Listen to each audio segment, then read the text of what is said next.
Boa noite, alunos, tudo bem? Aqui quem fala é o professor Eduardo e hoje nós vamos ter a primeira aula do segundo bimestre. O escopo, então, desse segundo bimestre será o ensino do método da força unitária e o método dos deslocamentos. Então vamos começar pela definição das estruturas hiperestáticas. O que são as estruturas hiperestáticas? Elas são estruturas estáveis e o número de reações de apoio desse tipo de estrutura é maior que o número das equações de equilíbrio.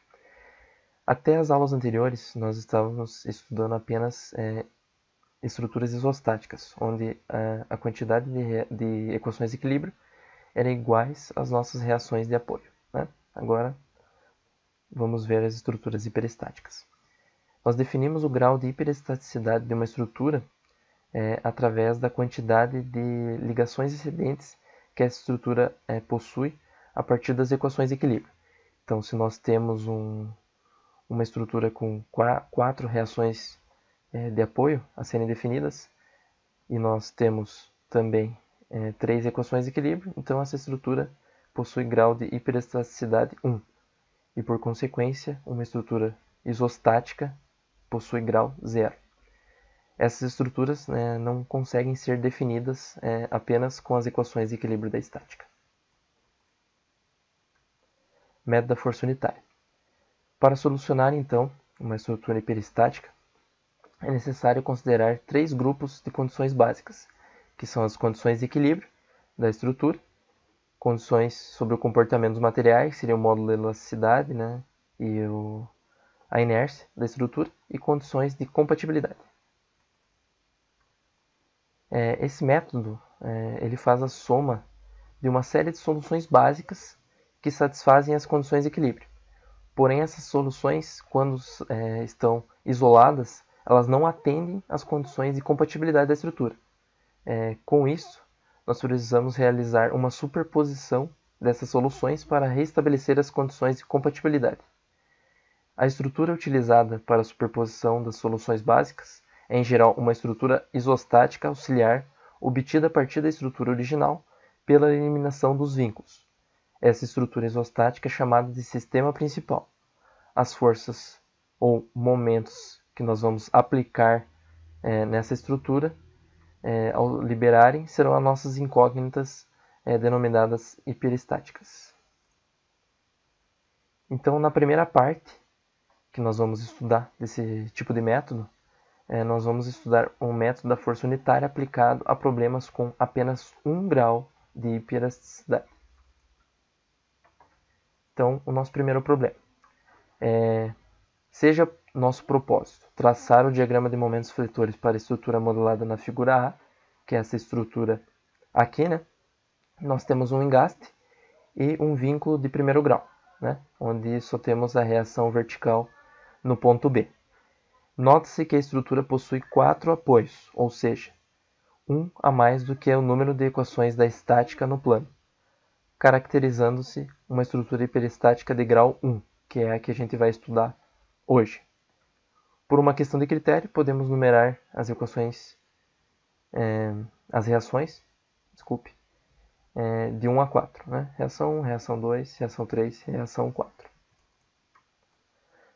Até a presente aula, nós visualizamos conteúdos que nos permitiram determinar esses esforços hiperestáticos, né? Através do aprendizado de estruturas isostáticas e o princípio dos trabalhos virtuais. Com isso, o primeiro passo para o método das forças unitárias é simplificar a nossa estrutura hiperestática, transformando em 2 estruturas isostáticas associadas, como podemos notar aqui. Essa estrutura aqui, então, hiperestática, nós podemos transformar ela em 2 sistemas isostáticos, né? Mais simples. Então, nosso primeiro sistema, aqui na figura C, na primeira imagem, escolhemos uma reação de apoio excedente, que é a nossa reação em B, né? E retiramos de modo a compor uma estrutura isostática onde permanece o carregamento real. Então, nós retiramos o vínculo em B e colocamos no lugar dela uma força R1. E na segunda figura, figura D, utiliza-se apenas geometria do modelo estrutural, sem o carregamento real, e aplicamos sobre esta uma reação de apoio retirada, como sendo um carregamento unitário, assim como no método dos princípios dos trabalhos virtuais, como a gente já viu no bimestre passado. Então, nós mantemos a configuração com o engaste e o comprimento, e na estrutura anterior, onde nós eliminamos esse vínculo, nós substituímos por uma força unitária aplicada. Com isso, nós configuramos dois carregamentos distintos sobre uma geometria simplificada isostática. O carregamento real damos o nome de caso zero, né? Onde nós temos a configuração real, as cargas reais e apenas retiramos um vínculo. E o carregamento da reação excedente 1 é chamado de caso 1. Então, nossa estrutura real aqui, ela é igual à vinculação desses dois casos. O caso zero, onde nós retiramos esse vínculo e mantemos toda a característica da estrutura, mais a estrutura auxiliar, caso 1, onde nós aplicamos no ponto B, onde nós retiramos o vínculo, uma força unitária no mesmo ponto, né? Então, consequentemente, as reações 4, 3, 2 e a 1, nesse caso aqui, elas são as reações, né, da estrutura do caso zero, onde nós temos o carregamento real, mais a nossa reação do caso 1, que seria a nossa estrutura auxiliar, vezes a nossa carga aplicada. Então, a reação 1 é a reação de apoio excedente a ser determinada, reação H1. Como, então, interrelacionar esses dois carregamentos, né? No caso zero, onde nós tiramos um dos vínculos, a ponta do balanço, onde existia então essa reação 1, sofrerá um deslocamento devido ao carregamento real. Então, nós tiramos o vínculo, mantemos a estrutura, ela vai gerar então um deslocamento ΔI, 0. Né? Esse deslocamento nós didaticamente denominamos ΔI, 0, sendo o 1 referência à reação retirada H1 e o 0 uma referência ao carregamento que provoca esse deslocamento, caso 0, na direção da reação retirada. O caso 1, né, nós mantemos a geometria da estrutura e aplicamos uma carga unitária neste ponto. Ele vai nos gerar, então, um deslocamento unitário na ponta do balanço também, onde nós retiramos a força.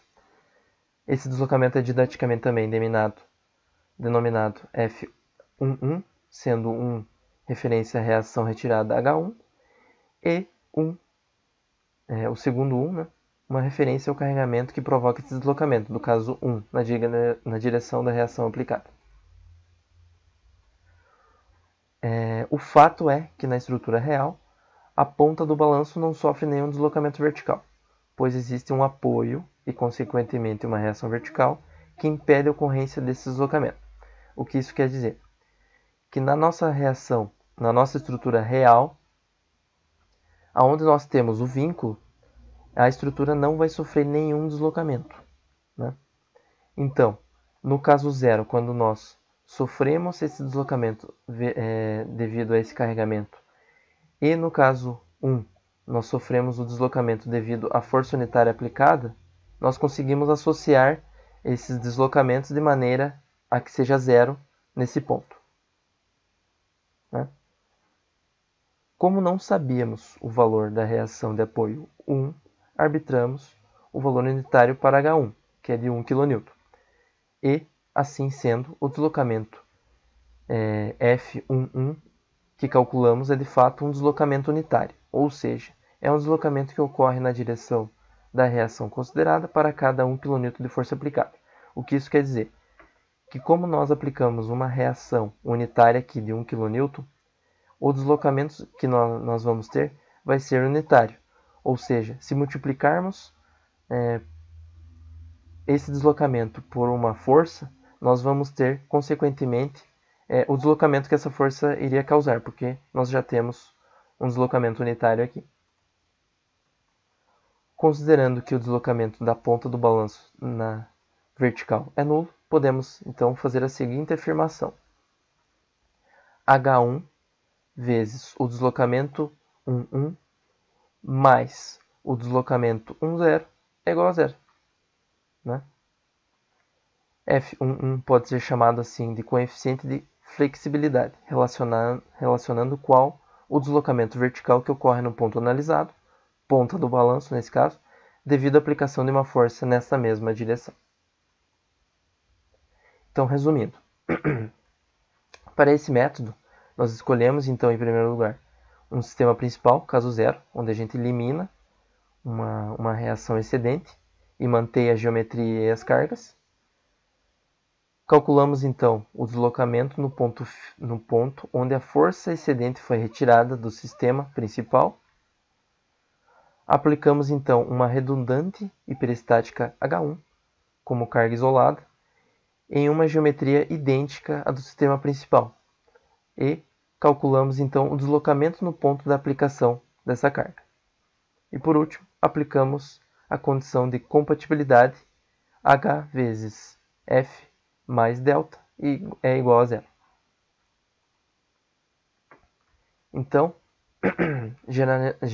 com a generalização da condição de compatibilidade 1, caso a estrutura tenha um deslocamento inicial associado redundante e peristática escolhida, nós podemos aplicar esta fórmula aqui.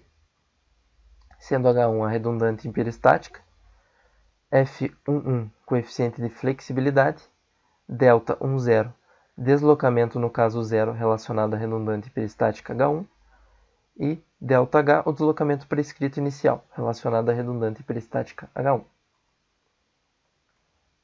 Aplicado a uma treliça, isso aqui, nós temos a generalização da condição de compatibilidade 2. No caso de treliça hiperestática internamente, ou seja, para uma treliça que possui uma barra excedente e ela se torna hiperestática, nós também conseguimos aplicar o método da força unitária, só que transformando a nossa equação de maneira a se aplicar numa treliça, né? Onde o esforço principal são as reações normais. Então, temos a nossa redundante hiperestática, que é um esforço interno na barra excedente, F11 coeficiente de flexibilidade, ΔI deslocamento no caso 0 relacionado à redundante hiperestática NH, e o nosso NH vezes o comprimento dividido pelo módulo de elasticidade vezes a área, né, que é o nosso deslocamento axial da barra excedente. Nós agora então vamos ver um exercício para nós podermos entender esse conceito no método da força unitária, considerando uma estrutura de grau de hiperestaticidade 1. Né? Então, exercício 1. Traçar o diagrama de momento fletor para a estrutura com o grau de hiperestaticidade abaixo.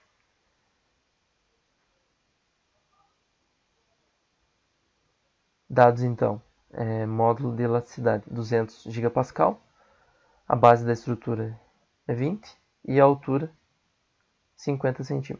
Né? Temos uma estrutura hiperestática aqui, com um comprimento de 5 metros e uma carga distribuída de 20 kN por metro.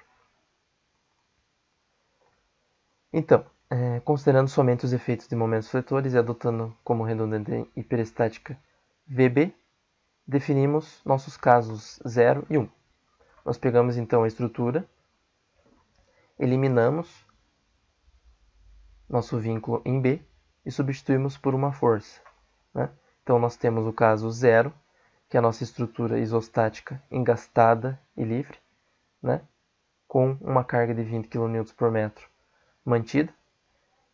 E o caso 1, onde nós temos a estrutura com a geometria mantida, porém nós aplicamos no ponto B, onde nós retiramos o vínculo, uma força unitária. Com isso, então, nós conseguimos calcular os diagramas de momentos fletores.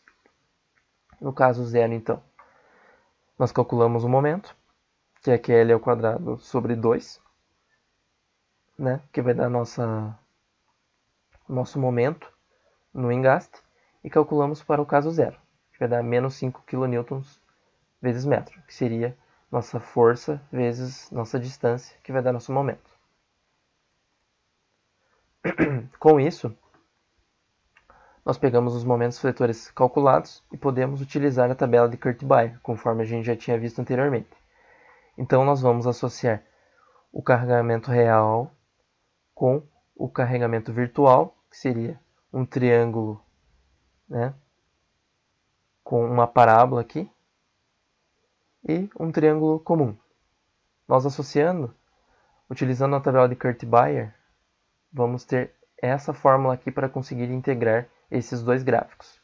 E para nós encontrarmos o deslocamento devido à força unitária, teremos que integrar duas vezes o diagrama de momento fletor devido à carga unitária.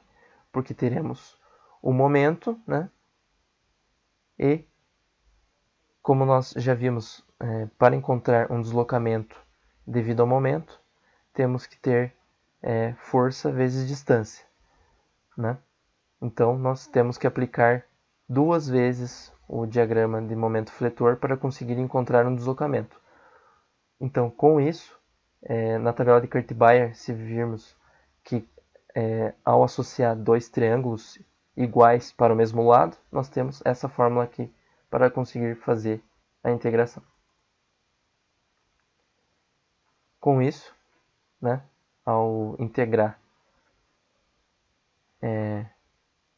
primeiramente o esforço real com o virtual, aplicando a fórmula, né, para obter o deslocamento, nós encontramos então um deslocamento de 1562,5 sobre EI, né? E integrando os diagramas virtuais e aplicando para ter o deslocamento, encontramos 41,667 sobre EI, né? Encontramos dois deslocamentos. Então, aplicando a fórmula que a gente aprendeu anteriormente, nós temos ΔB0 mais ΔB1 vezes VB, que é o que a gente precisa descobrir, igual a zero. ΔB0 seria o deslocamento devido ao caso 0, mais o deslocamento devido ao caso 1, vezes nossa reação de apoio no ponto B é igual a zero, né? Porque não existe deslocamento na estrutura principal, então nós conseguimos associar. Então, VB é igual a menos ΔB0 sobre ΔB1. Aqui então vai ficar negativo, cortamos EI com EI, temos então que o esforço VB é igual a menos 37,5. Esse menos significa que nós aplicamos a força no sentido contrário da estrutura, né? Então, VB, ao invés de estar indo para baixo, ela está indo para cima, né? É o que significa. A gente aplicou de maneira contrária, né? Mas não interfere no resultado. Então, nós temos nossa estrutura já com o VB definido, 37,5 kN. Para traçar o diagrama de momento fletor, né, nós precisamos encontrar as reações de apoio. Então, fazendo a somatória de forças verticais igual a zero, encontramos que o nosso VA é igual a 62,5 kN. Né?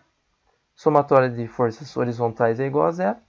Não temos força nenhuma na horizontal, então mantém zero. E somatória de momentos fletores, nós encontramos um momento fletor em A de menos 62,5 kN. Como já vimos em aulas anteriores, para encontrarmos o momento máximo positivo, nós precisamos encontrar qual distância nossa cortante é zero. Né? Então, olhando para a esquerda, conseguimos encontrar que na distância do ponto A para B, em 3,125 metros, nossa cortante é zero. Então, podemos fazer um momento nesse ponto, que vai dar 35,15 kN, que é o nosso momento máximo positivo. Então, com isso, nós encontramos esse gráfico aqui de momento, né? Com o nosso momento negativo de menos 62,5 kN e nosso momento positivo de 35,15 kN. É isso aí. Boa noite a todos. Um abraço.